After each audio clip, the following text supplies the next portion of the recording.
Welcome. Welcome to today's Thought for the Day, Thursday the 26th of January.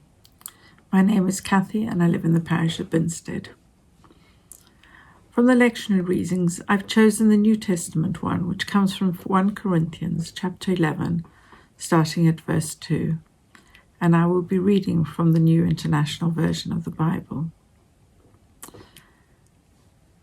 Corinthians is a letter that Paul wrote to the church in Corinth, and he says, "I praise you for remembering me in everything and for holding to the traditions just as I passed them on to you. But I want you to realize that the head of every man is Christ, and the head of the woman is man, and the head of Christ is God. Every man who prays or prophesies with his head covered dishonors his head. But every woman who prays or prophesies with her head uncovered dishonors her head. It is the same as having her head shaved. For if a woman does not cover her head, she might as well have her hair cut off. But if it is a disgrace for a woman to have her hair cut off or her head shaved, then she should cover her head. A man ought not to cover his head, since he is the image and glory of God. But woman is the glory of man. For man did not come from woman, but woman from man. Neither was man created for woman, but woman for man. It is for this reason that a woman ought to have authority over her own head, because of the angels. Nevertheless, in the Lord the woman is not independent of man, nor is the man independent of woman. For as woman came from man, so also man is born of woman. But everything comes from God. Judge for yourselves. Is it proper for a woman to pray to God with her head uncovered? Does not the very nature of things teach you that if a man has long hair, it is a disgrace to him? But that if a woman has long hair, it is her glory. For long hair is given to her as a covering. If anyone wants to be contentious about this, we have no other practice, nor do the churches of God." Quite a passage, isn't it? It's all too easy to focus on what I think most of us usually take as the message from this passage, and jump to presume that Paul is anti-female.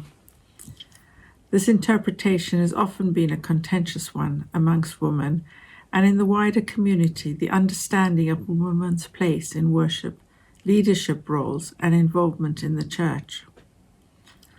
But this passage is much richer than that, and I'd like to focus on a different emphasis in this passage today. In my copy of the Bible, there are headings to the passages. These were not in the original manuscripts, but rather added later to help us, the readers, almost as a very brief introduction or a hint as to what the scripture is trying to tell us.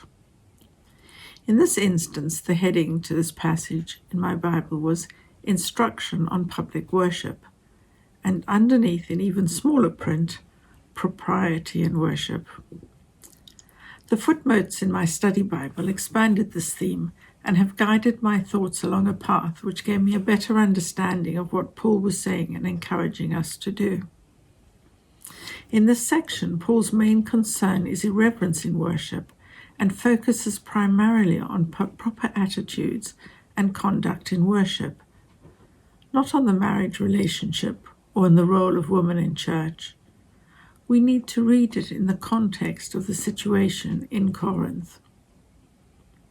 In talking about women covering their heads, he touches on a current point of difference in behavior. The matter of wearing hats or head coverings, although seemingly insignificant to us, had become a big problem because two cultural backgrounds were colliding. Jewish women always covered their heads in worship.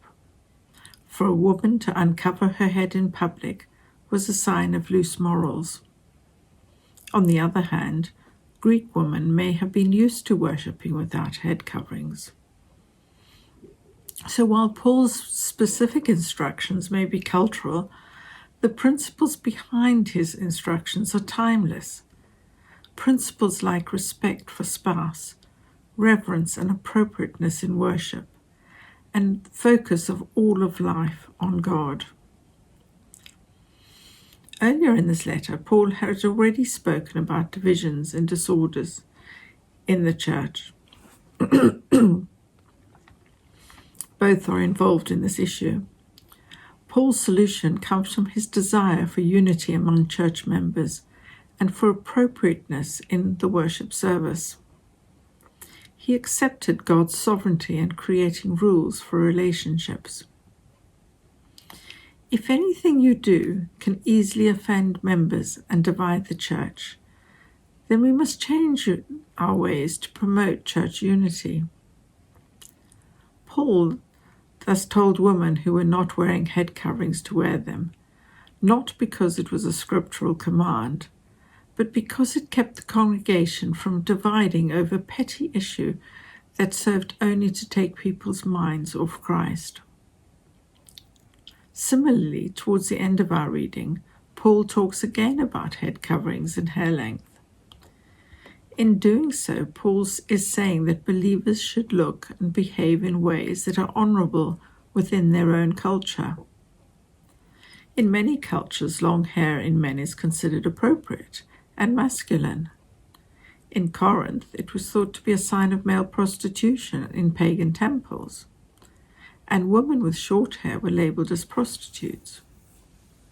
Paul was saying that in the Corinthian culture, Christian women should keep their hair long.